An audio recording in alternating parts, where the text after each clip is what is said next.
Hej, moje ime je Jan in danes si bomo skupaj pogledali strah in trepet vseh šolarjev in pripravljavcev dokumentov, to je različno oštevilčevanje strani. Kaj mislim pod različno oštevilčevanje? Poglejmo si kar primer. Torej tukaj imamo nek primer seminarske naloge, kjer imamo začetno naslovno stran, kjer ni nikakršnih številk strani. Potem imamo neko kazalo vsebine, ki mora biti v skladu z navodili označeno z rimskimi številkami. To se nadaljuje tudi na drugo stran. In šele, ko se začne dejansko besedilo, imamo pravo oštevilčevanje strani, ki se začne seveda z 1. Zdaj, kako morate oblikovati vaše dokumente, je seveda odvisno od tega, kakšno navodila imate. Vsaka fakulteta, ustanova ima svoje različne zahteve, kako morajo biti te zadeve pripravljene, vendar to je nekako splošen standard, da mora dokument tako izgledati.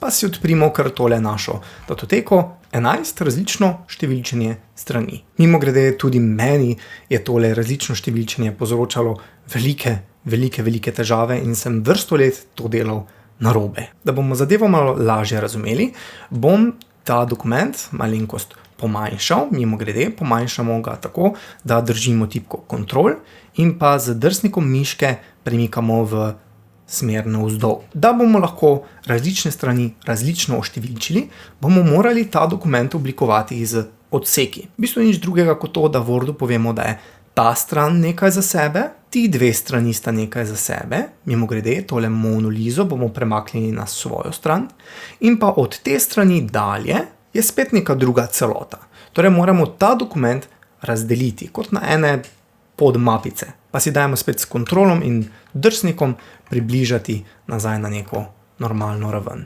Obvezno si bomo morali prižgati gumb za pokaži vse. Torej gremo na zavihek osnovno in v skupini odstavek kliknimo na tale hecen simbol, ki ste ga morda že videli, pokaži vse. Zakaj? Zato, ker so odseki nevidni. V samem besedilu jih ne bomo videli.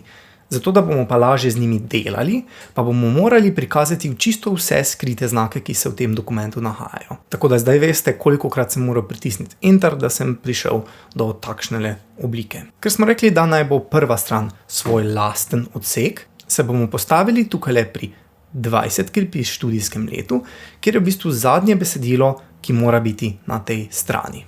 Nato bomo šli na zavihek Postavitev, kjer bomo v skupini Priprava strani vstavili prelom. Kliknimo torej na gumb Prelomi in tukaj imamo seznam več različnih možnosti. Nas bo trenutno zanimal prelom odseka, ker želimo ta dokument razdeliti na različne odseke. Pa kliknimo na naslednja stran. Kaj bo to naredilo? Vstavilo bo prelom odseka in vse, kar je za tem prelomom odseka, bo premaknilo na naslednjo stran. Zdaj tukaj vidimo, da imamo eno prazno vrstico, en Enter, ki ga kar pobrišimo s tipko Delete, tako da ne bomo imeli praznih vrstic. To se v bistvu vedno zgodi pri vstavljanju odseka. Torej, tale stran bo v bistvu odsek 1. Kje pa naj bo odsek 2? Odsek 2 bo vse od tegale kazala vsebine, torej tale stran, in pa v bistvu do semle, vsa tale stran bo svoj odsek. Postavimo se torej pri temle narobe obrnjenem P-ju pred monolizo, gremo na zavihek Postavitev, Priprava strani, Prelomi in spet vstavimo prelom odseka na naslednjo stran. Spet je Word vstavil takšnele prelom odseka na naslednjo stran in pa potisnil vso besedilo na naslednjo stran. Pobrišemo spet tole dodatno vrstico pred monolizo, ki je ne rabimo, s tipko Delete. Mimogrede, če gremo nazaj na osnovno in tale pokaži vse gumb skrijemo, vidimo, da se odsek ne vidi. In od zdaj naprej ga v bistvu niti več ne rabimo. Zdaj se pa moramo postaviti v ali glavo ali nogo dokumenta. Zdaj, kaj glava in noga sploh je? Glava je tale del dokumenta, ki se nahaja med začetkom naše vsebine in pa med robom papirja. Torej, od tukajle do tukajle je glava, od konca roba pa do konca besedila, pa je seveda noga, ker je spodaj. Zdaj, kako do te glave in noge pridemo, lahko uporabimo dva različna načina. Lahko gremo na zavihek Vstavljanje in pa v skupini glava-noga kliknemo na recimo noga, glede na to, da bomo vstavljali številko strani.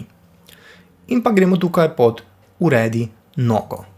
Odpre se nam nov zavihek, orodja za glave in noge, torej načrt. Pa dajmo tokrat zapreti glavo ali nogo, pa bomo pokazali še en malo hitrejši način, kako pridemo v glavo in nogo. Kjerkoli na temle območju glave ali pa noge, preprosto izvedemo dvoklik. Klik, klik in že se nahajamo v nogi. Pa se postavimo na začetek dokumenta, kjer vidimo, da tukaj pri nogi piše odsek 1. Pri nogi kazala vsebine piše odsek 2 in pa tudi pri drugi strani tega našega kazala bi moral pisati odsek 2.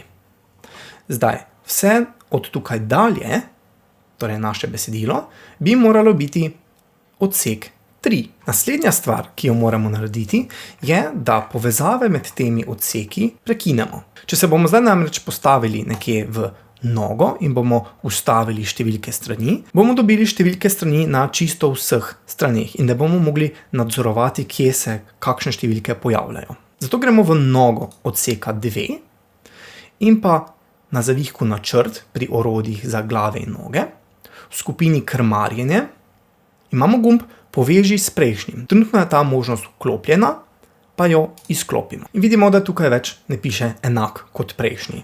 Zdaj za glavo še vedno piše, da je enaka kot prejšnja, torej da se navezuje na odsek 1. Vendar noga, ki jo mi v bistvu želimo drugačno, ni več povezana z prejšnjim odsekom. Nato se postavimo na nogo odseka 3 in tudi tukaj prekinimo povezavo s prejšnjim. Šele zdaj se lahko lotimo številčenja strani. Torej, gremo na najprej kazalo vsebine, noga, kjer bomo šli pod zavihek načrt, v skupino glava in noga in bomo izbrali gumb številka strani. Zdaj tukaj bi že lahko izbrali, kje se naj ta številka nahaja, torej na dnu ali na levi, sredinski ali desni strani, vendar mi želimo, da se na tehle straneh s kazalom prikazujejo rimske številke, ne pa tele navadne. Zato bomo morali najprej v seznamu izbrati oblikuj številke strani. Odpre se nam pogovorno okno, kjer bomo v seznamu oblike zapisa števil izbrali namesto 1, 2, 3 rimska števila. Druga pomembna zadeva, ki jo moramo v tem pogovornem oknu izbrati, da tega številčenja ne nadaljuje iz prejšnjega odseka, ampak da naj začne z neko številko. Pa kliknimo začni z in vidimo, da je ta prva številka I, kot mora biti. Kliknimo v redu in nič se ne zgodi. Zakaj ne? Zato, ker zdaj smo samo nastavili, kakšne številke strani so v tehle slogih. Tako da, če še enkrat gremo pod glava in noga, številke strani in tukaj izberemo na dnu strani, recimo tole navadno številko 2, ki je na sredini, vidimo, da se bo začelo številčevanje od tukaj, od odseka 2 do noge v odseku 2 in se bo prekinilo pri odseku 3. Če tehle povezav med odseki ne bi prekinili, bi se to številčevanje nadaljevalo še kar naprej. Postavimo se v nogo odseka 3, gremo v skupino glavo in nogo in izberemo številke strani, ter spet dajemo oblikovati te naše številke strani. Tokrat želimo obliko zapisa števil 1, 2, 3, vendar bomo spet morali izbrati, da naj začne oštevilčiti z številko 1. Dajmo to za foro recimo preklicati in če zdaj izberemo dno strani, tole sredinsko, se bo v bistvu tole nadaljevalo iz prejšnjega odseka, kljub temu, da smo tam povezavo prekinili. Torej imamo rimsko 1, rimsko 2 in navadno 3. Zdaj mogoče, če je to, kar želimo, je to čisto ok. Pa dajmo razveljaviti. Gremo spet pod številka strani, oblikuj številke strani in označimo začni z 1. Kliknemo v redu, nič se ne zgodi, zato moramo iti še enkrat pod številke strani, dno strani in izberemo navadna številka 2. Ko to izberemo, vidimo, da imamo številke strani pravilno označene. Zdaj ven iz te glave in noge lahko gremo tako, da kliknemo zapri glavo in nogo ali pa preprosto dvakrat kliknemo v samo besedilo. In tako in samo tako se pravilno različno oštevilči te naše strani. Če vam je bil video všeč, mu dajte prosim thumbs up, ne pozabite pa se naročiti na kanal in spremljati moje Facebook strani Office tečaji.